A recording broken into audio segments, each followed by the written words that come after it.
Opinion Booker falls victim to the curse of the big field. And then there was one. Sen. Cory Booker, D-N.J, suspended his campaign for the Democratic presidential nomination Monday, having failed to escape from the low single digits in the national or early state primary polls. His withdrawal, while not surprising, leaves a race with only one black presidential candidate, late entry Deval Patrick, the former governor of Massachusetts, who has made barely a ripple in the polls. And it comes on the heels of Julian Castro's withdrawal, so there's no chance a Latino Democrat will face President Donald Trump in November. Some people will no doubt complain about the rapidly dwindling number of minority candidates in the party that looks like America. The only other non-white still in the field are Andrew Yang, the son of Taiwanese immigrants, and Rep. Tulsi Gabbard, D. Hawaii, who is Samoan American.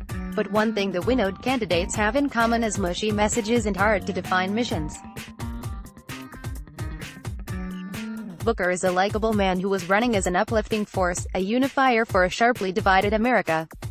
His go-to-word in the campaign was love, which certainly differentiated him from the incumbent.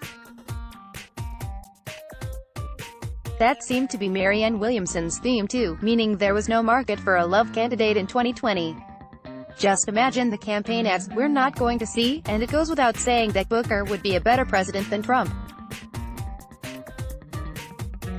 But after watching him in the debates, I can't tell you how his approach to governing is different from any other candidates. He, like Beto O'Rourke and Kamala Harris, was a charisma candidate, and that isn't enough this go-around. Why? I'd point to a couple of factors. First and foremost, the Democratic field was so big, the amount of background noise made it hard for anyone to stand out. That worked to the advantage of well-known figures such as former Vice President Joe Biden and Sen. Bernie Sanders, IVT, who started the race with a cushion and have pretty much held on to it. Same for Sen. Elizabeth Warren, D-Mass, who'd already developed a big following among progressives. Everyone else needed a distinct and consistent focus or a clearly distinguishing feature just to get attention.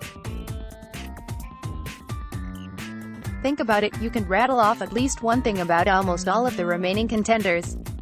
Yang, for example, is the guy who thinks automation is killing so many jobs, the government should pay everyone $1,000 a month.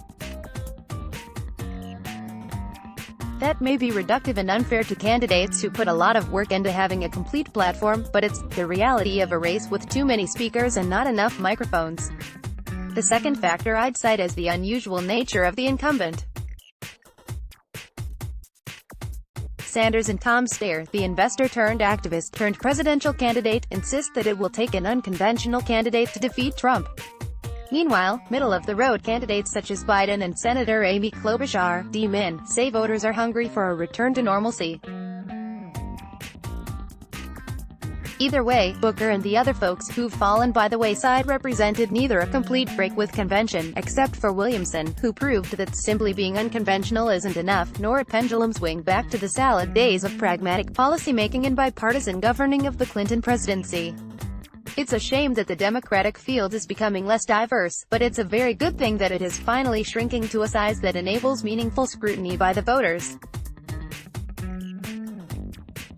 You may wish for different choices, more youthful candidates, say, or more impressive records of accomplishment, but at least your attention will be divided among fewer of them.